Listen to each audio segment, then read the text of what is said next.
This podcast was recorded on the ancestral lands on Treaty 1 territory, the traditional territory of the Anishinaabe, Cree, Oji-Cree, Dakota, and the Dene peoples, and on the homeland of the Métis Nation.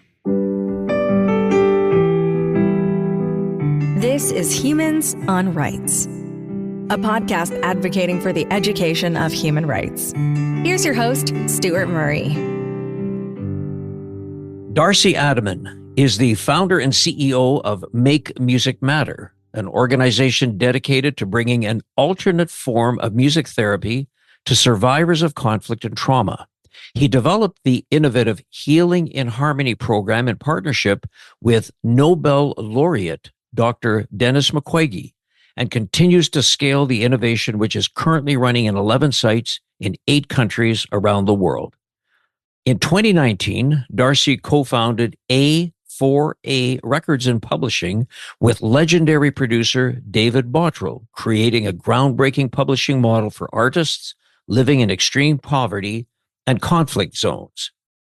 Darcy graduated from the University of Manitoba with a Bachelor of Arts in Psychology. He has worked internationally as a music producer, collaborating with countless artists and engineers, including Shelley Yakis, Lee Von Helm, DJ Jazzy Jeff, resulting in several Juno nominations.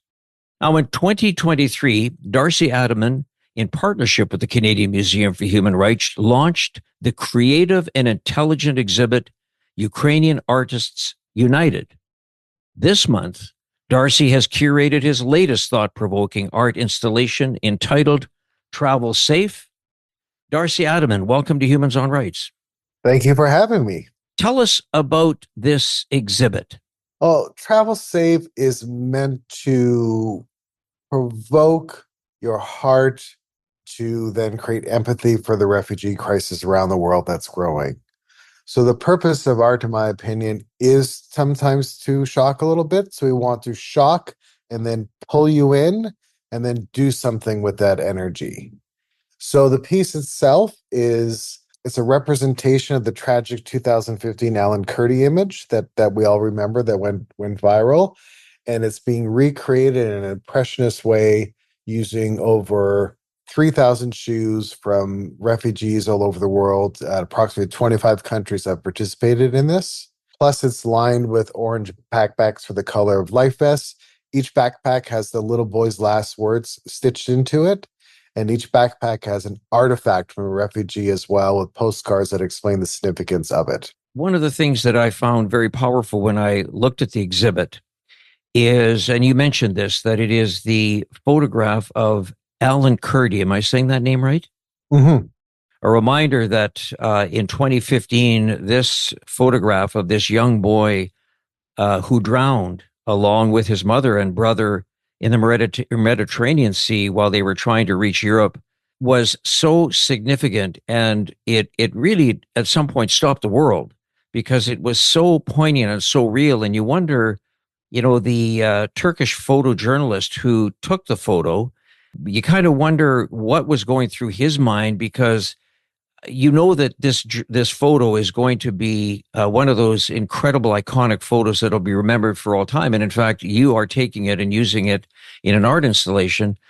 But you wonder what was going through his mind when he took that. You wonder if he was trying to, is there any way I can save this child, or is there anything that I can do? And I think so often photojournalists, Darcy, get in these instances where the famous one of the Vietnam picture of the young child who was being, or the individual, I think it was an adult, not a young child. The adult was being executed naked in the streets. And you wonder, is the photojournalist going to try and save that or capture that image? How did you take that photograph and decide that you were going to use shoes to recreate it in a 2.5-story curated project or a curated art installation? Well, it's sort of a confluence of factors. So the first being just the raw inspiration, which occurred in actually 2017. I was on the border of Syria and Turkey one evening. Make Music Matter does work in Turkey and in Syria. And I was there doing the organizational work. And I was speaking to a group of young adults that had recently, I think some just that evening, fled, were able to cross the border from Syria into Turkey. And we're talking about their experience in the ongoing war. And during that conversation, one of them stopped me and said, no, no, no, you don't understand. We know you see the images every day on the news, and we know no one is coming to save us and why. They understood perfectly the sad sort of geopolitical landscape that made it sadly impossible for boots to be on the ground there to do some real help. And that's been proven correct. And it was quite heartbreaking. And it was in that moment that it just kept sticking with me. And then fast forward a number of years later, been around the world in various conflict zones professionally, seeing one shoe on the ground always, no matter where I am, Eastern Congo, South Sudan, Ukraine, one shoe on the ground. And that's because people are literally fleeing for their lives. And if a sandal goes off, they have to keep going. So I thought of sort of the visceral power that that symbol might have. And I thought it'd be a great idea to recreate that image. And tragically it goes on. I was just, without not revealing too much, we have, a staff member in Turkey who's Syrian that was just recently heavily tortured, that now we're trying to get out of the country. And part of that is because he's a refugee, and he only fled Syria because he was under life threatening circumstances. And all of that together just made me want to do something for people to get sort of shocked into some empathy for the issue. And Darcy, how was it that, through your, I'll just say, creative genius, that you looked at what you just described, that emotional conversation you had while you were on the border of Syria, and decided that you were going to use this particular photograph of Alan Kurdi to recreate and curate an exhibit 2.5 stories high using 3,000 shoes that were obtained from refugees? Yeah, it was quite the undertaking, and I wish I could give you a really poignant answer regarding that process. And I appreciate the kind words there. The truth is, for these artistic projects that I do on the side, I'm not in control of the ideas. It sounds very odd, but they literally sort of beam into my head, fully formed in about an instant. Sometimes I get a warning where I feel a certain tingle in the top of my head and I know something's coming in, and I know that sounds ridiculous, but it's true. And that's what happened with this one in January of this year. It literally, I was walking out of the gym that I go to through the vestibule. I touched one door and I took 2 steps, and by the time I got out the other side, the whole thing was in my head. It just appeared. And once it's in my head, I just have a compulsion to do it. It speaks volume. I mean, if anybody that is listening to this podcast doesn't know who you are, I mean, the whole issue about make music matter.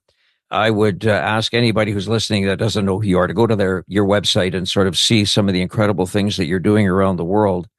In this particular case, the fact that this came to you so quickly, did you see it, Darcy, as an art installation that was about shoes, and the photograph recreating it through the use of shoes?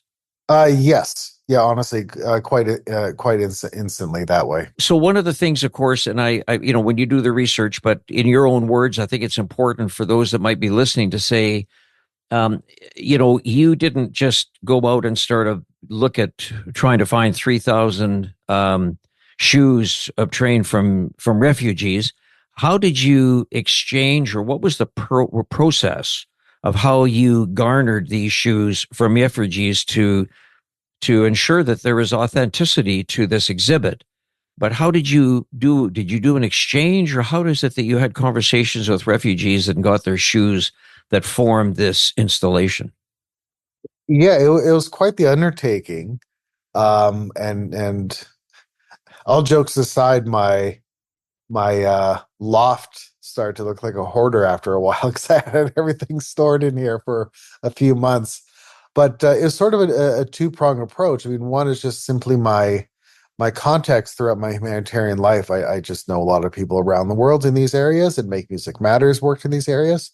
So I just started to send message out to, colleagues, partners, friends of needing shoes. And then what I did a lot of the time was send money to replace them because the only thing they had was their shoes. And then I'd pay for the shipping. And that happened in a number of places all over the world, a lot of times directly from camps themselves. And then the second piece of that to sort of fulfill the rest of the need was calling on the diaspora in Winnipeg. A lot of amazing community-based organizations here, like Women for Women South Sudan were incredible. And so they went out to their community and got lots of shoes as well from when they came to Canada. So just on that, Darcy, I know that you, this is kind of your brainchild, your creation, but as you just mentioned, some of the diaspora that exists here in Winnipeg, can you share who else you were involved with this project? Well, people can go to travelsafe.life if they want, and they're able to get, first of all, resources and ways to take action, but it also then will list all of the coalition involved in this. So I know my answer is a bit long-winded on it, but the point of it is to, again, shock and draw you in and then do something. So this coalition are giving those resources. So I've had a lot of help to put this together. Again, Women for Women in South Sudan, the local Congolese community-based organizations, Manitoba Council for International Cooperation are leading the charge on this. But we also have Mennonite Central Committee, the Canadian Council for Refugees, World Vision, Canadian Food Grain Banks, Manso Needs, and graffiti art programming. It goes on and on and on. How did you come up with the name Travel Safe, Darcy, for this art installation? It's simply because every time I would do a trip to Congo, which is sort of even though I've been all over Africa, Make Music Matter with Dr. Mukwege is primarily in Eastern Congo. And I've done, I think, at least 40 trips there. Every time I would go, inevitably some friend would say, travel safe. Right. And that's where it came from. Was it difficult? This is kind of, I don't know who the artist was, if it was graffiti or whoever, to actually, you have to sort of almost stand on the other side of the street because the installation is so large to really understand and get a sense of the power and the volume of it. How did, just practically, how did somebody use shoes then to recreate the photograph? Yeah, that was myself and at times a lot of amazing volunteers, even from Rotary. So the piece was divided basically in 18 400-pound nets. I spent, I believe, 9 days, at least 8 hours a day, outside in my parking lot, drilling and zip tying shoes to these nets, along with volunteers. So it was at least 5,000 zip ties were used. And then each time a net was done, I took it over to the graffiti gallery, and then they had a system and a way to hoist the nets up and get them painted one by one and then numbered and then put back onto the structure once that was ready. So it honestly was a massive undertaking. Yeah, no, I mean, it has to be. I mean, you talk about 3,000 shoes in a 2.5-story curated art exhibit that is, seen across the street because of the magnitude of it, recreates a photograph. It just screams that there was a ton of people involved in this, Darcy. An enormous amount. I'm very thankful and grateful. Yeah, you mentioned graffiti gallery. I mean, Steve Wilson, who I know well, and as do you, is really quite extraordinary in what he does, and it's such a great use of the talent that he and his team have as well. I'm sure. Oh, Steve and Pat Laszlo were nothing but. I can't say enough good things about them both, quite honestly. Yeah, words will never be able to make up for all that they've done, is the truth. Yeah.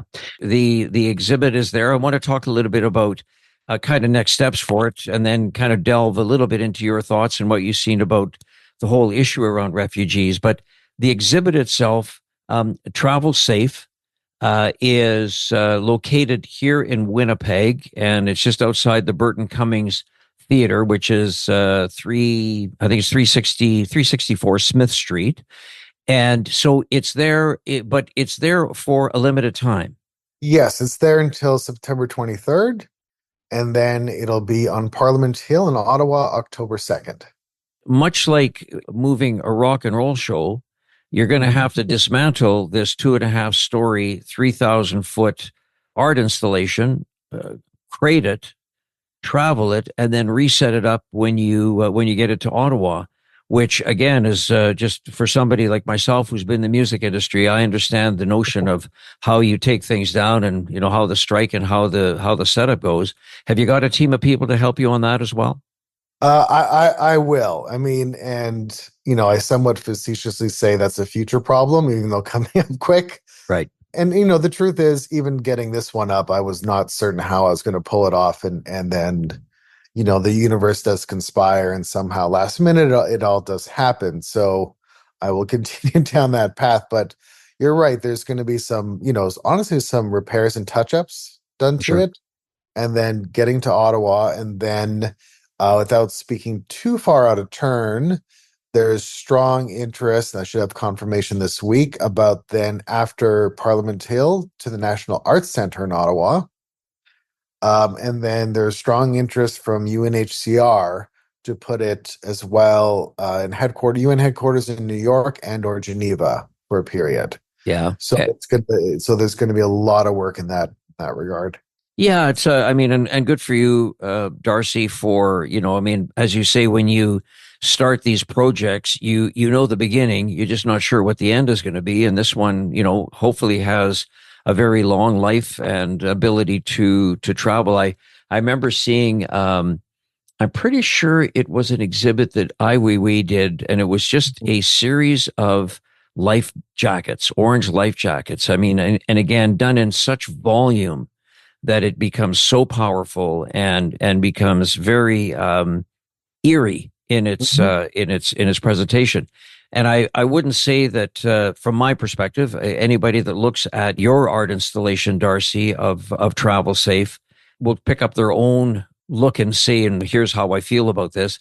I wouldn't say that I felt eerie. I was certainly drawn in and quite mesmerized, Hmm. and really, I reflected, because it's one of those moments in time when I realized the photograph and what it was representing.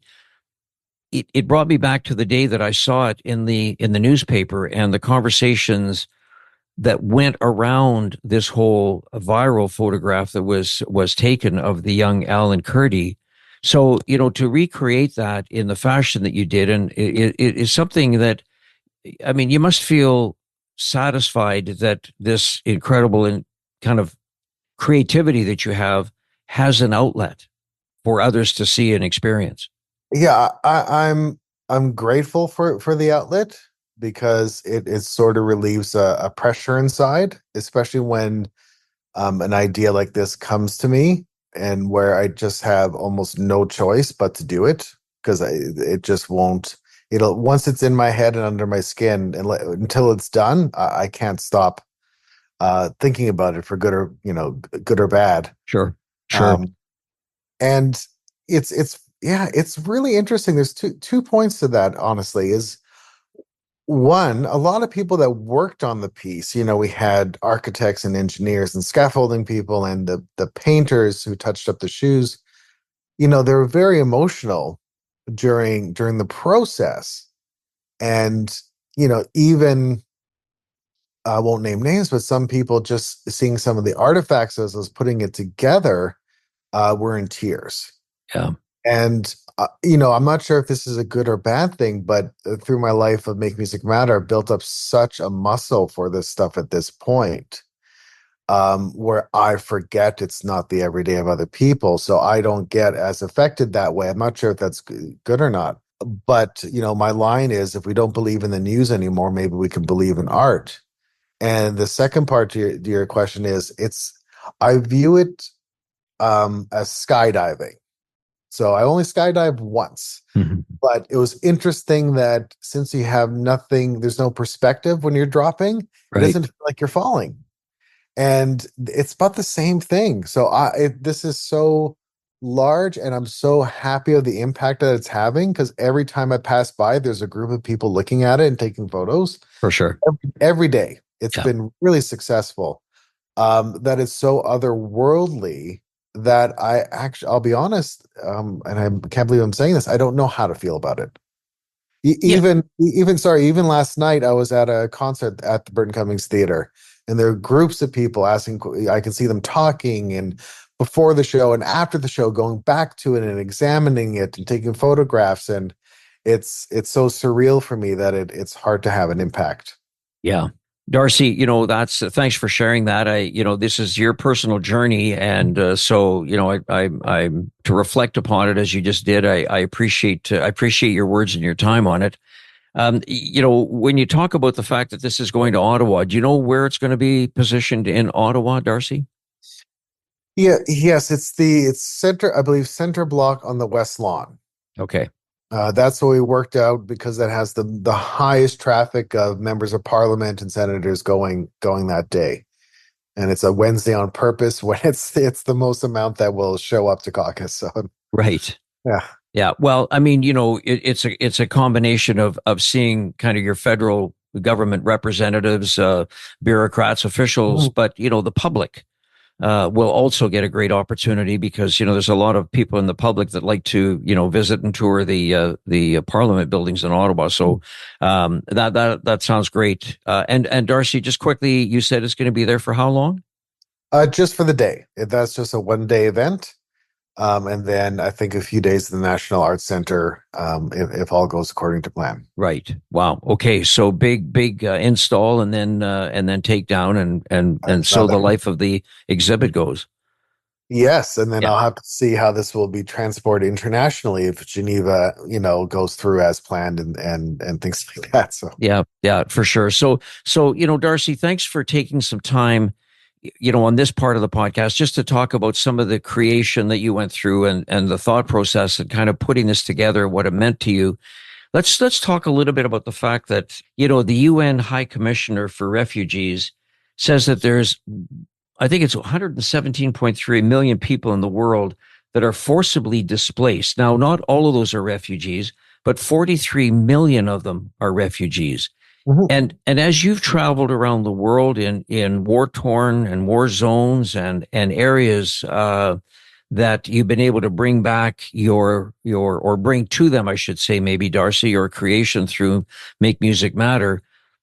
What is it that you think or you would like people to look at this art installation and take away with respect to perhaps their lack of understanding of some of the plight of refugees in the world? Yeah, it's really simple, and actually, it's in the artist's statement. So if you go visit the piece, there's a side podium made of stained glass that has the artist statement. And in there, there's a quote from a Somali poet who's now living as a refugee in the UK, Shire. And it perfectly sums up my feelings on this. And it's no one puts their children on a boat unless the water is safer than the land. Hmm.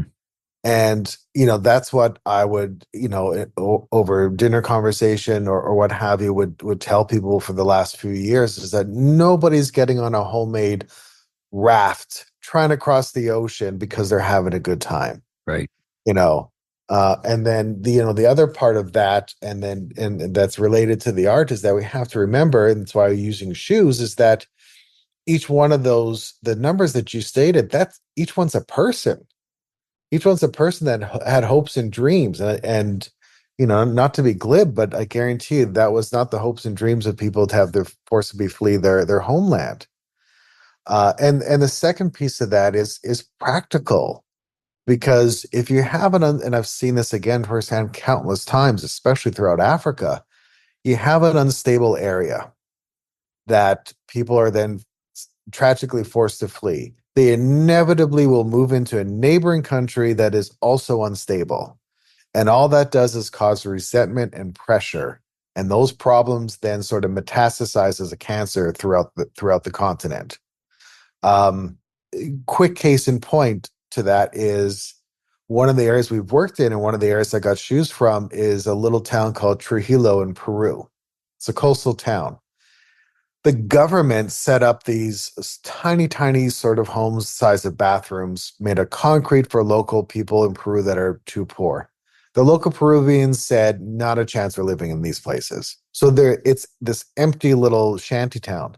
Word got out all the way to Venezuela on the sort of the military dictatorship that people are fleeing there. And people started to walk sometimes 2, 3 weeks at a time from Venezuela into this little town, and now we're squatting in this area, and then that causes extra conflict between the two.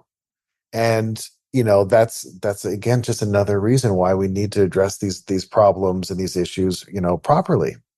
I've met a handful at that time of youth as young as 14. I remember sitting down with one young person who's 14 who walked 3 weeks on his own into this little town from Venezuela to check it out, get a place, walk back, and go through the trials and tribulations and danger to get his mother, and then come back. And it's just it's heartbreaking. Is the truth.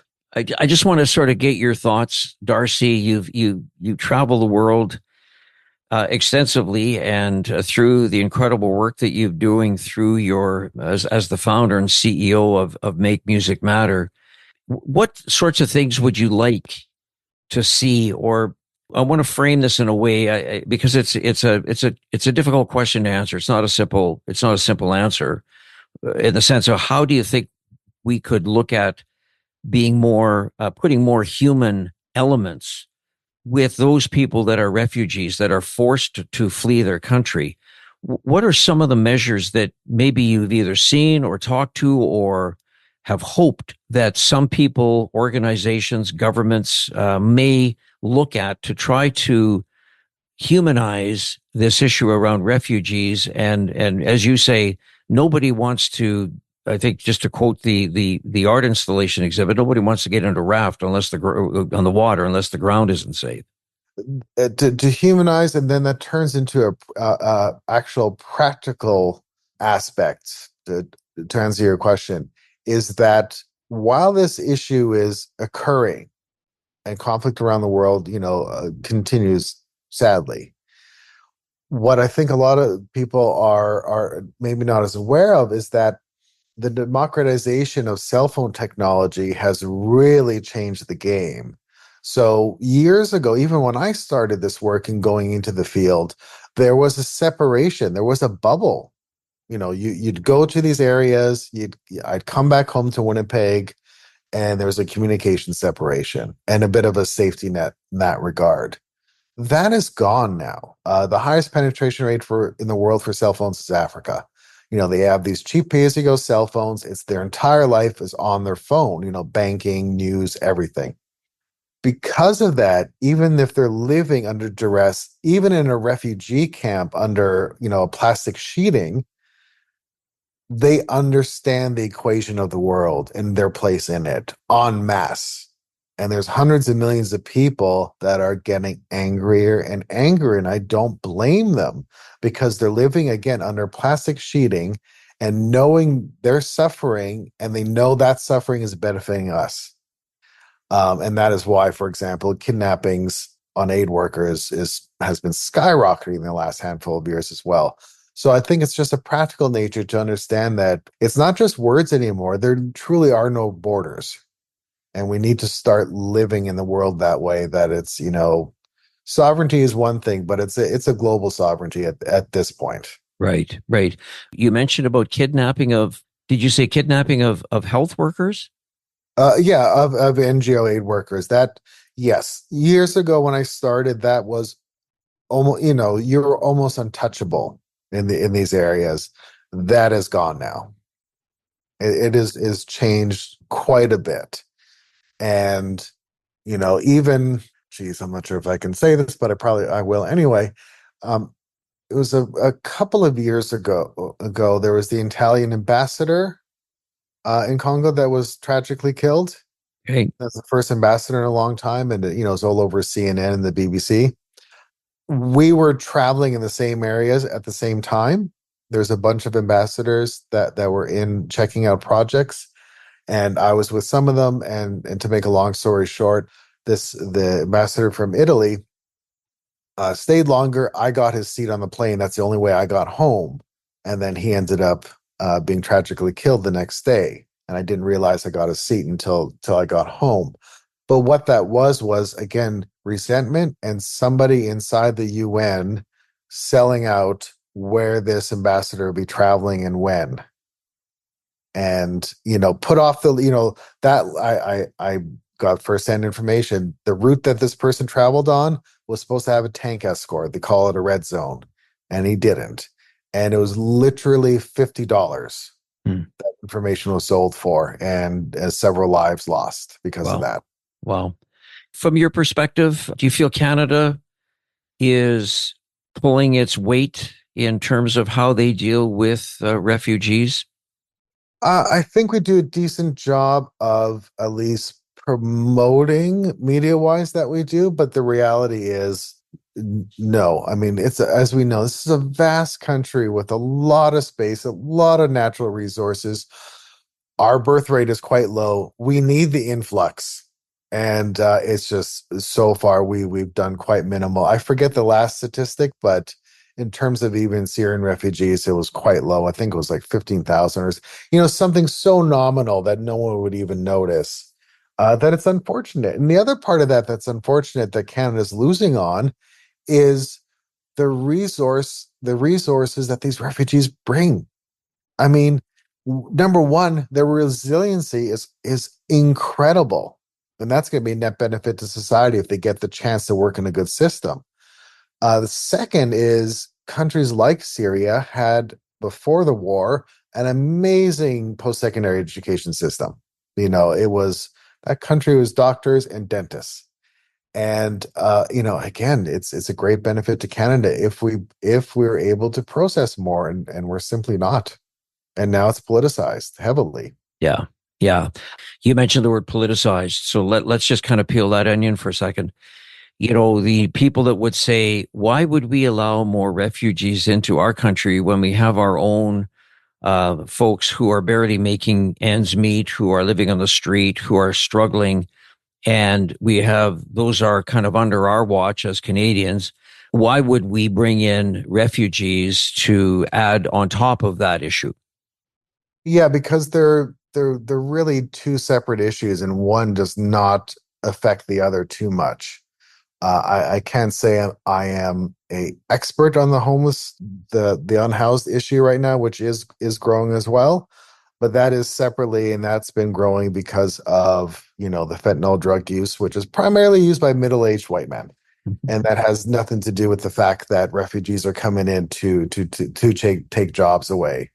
But politics loves to conflate those two things to try to other that. Right. And again, it does come down to there's just I've seen it. I've met brilliant people in slums that should be coming in here, working in a system where their effort produces a result, and they may be the one that can solve that problem for us. Beautifully said, and I'm delighted to hear your words on it.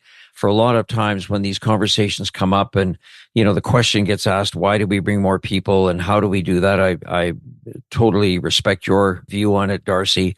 At some juncture, when we look at all of these issues, it comes down to what you so cleverly did when you created an exhibit that's made out of shoes, and people would look at that and see some of the materialism in how the art installation is created. But to your point, these are all shoes of humans.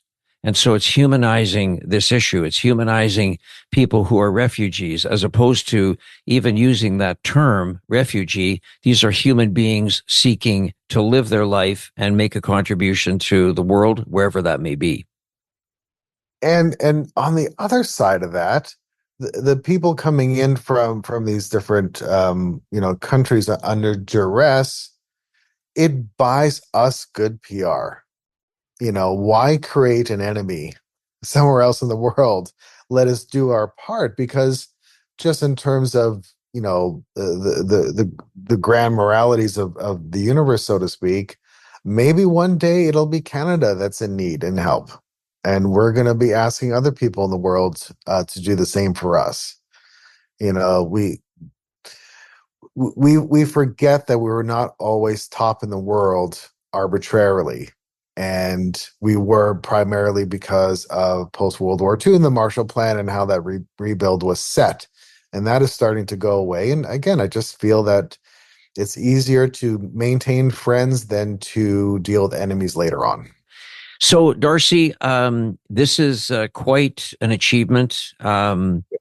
Congratulations on taking it from conceptualizing it as you did, as you explained at the top of the show, to really putting something together that is very, very meaningful and raw in terms of the way that it goes after the emotions. You're always kind of a million miles an hour guy. What else are you working on? Thank you, Stuart. That is true, for good or ill. And sometimes I will lament why I do that. But I mean, first of all, Make Music Matter continues to work around the world. We are now thankfully doing our part to serve Indigenous communities in Canada with our Healing and Harmony program. So we're in Toronto and in Northern Alberta, and working on trying to implement Saskatchewan as well on that.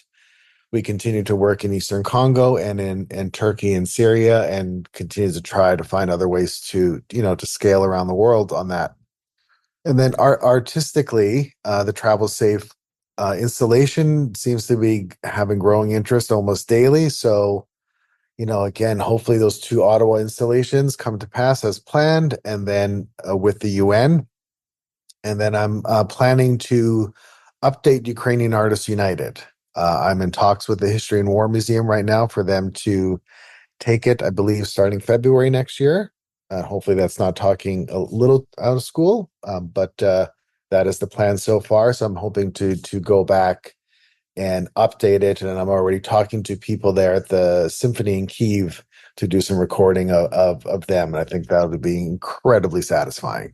Yeah, it'd be amazing. And that, again, for those, that was such a great exhibit that you put together, that Ukrainian Artists United, powerful, again, using music. And I think it's been sort of said sometimes that, sometimes what is the loudest voice? It can be music, it can be art. And you've been able to capture that in both of these installations, Darcy. It's really quite compelling.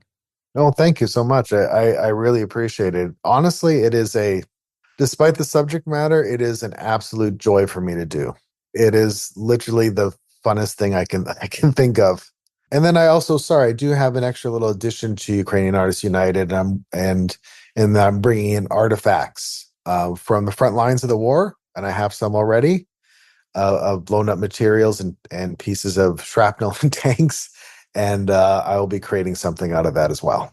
Yeah, I hope you're kind of keeping a running, video log, if that's a word, Darcy, of your living room, because it seems like it's probably full of artifacts and, as you say, tank placements, shoes, different things that I'm sure it's probably quite a fascinating place to visit. Thank you. It did start to produce odor at one point after having 3,000 shoes crammed in, I admit. Darcy, I just want to just sort of close out this podcast, number one, by thanking you, as always, for taking time to share your thoughts on humans on rights. You're one of these kind of rare, amazing, creative creatures that we have, and you're a Winnipegger. And so if I'm a homer for a minute, I just want to say for the great things that you do for Winnipeg by putting us on the map as a place to launch, as you did with your Ukrainian Artists United program, as you're doing with the Travel Safe art installation, Winnipeg first and then to the world. I think it's a great message to talk about some of the great folks that we have in the city of Winnipeg who are passionate about human rights.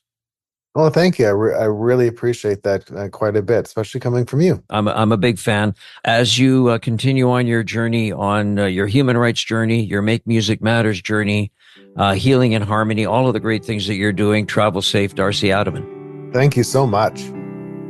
Thanks for listening to Humans on Rights. A transcript of this episode is available by clicking the link in the show notes of this episode. Humans on Rights is recorded and hosted by Stuart Murray. Social media marketing by Buffy Davy. Music by Doug Edmond. For more, go to humanrightshub.ca. Produced and distributed by the Sound Off Media Company.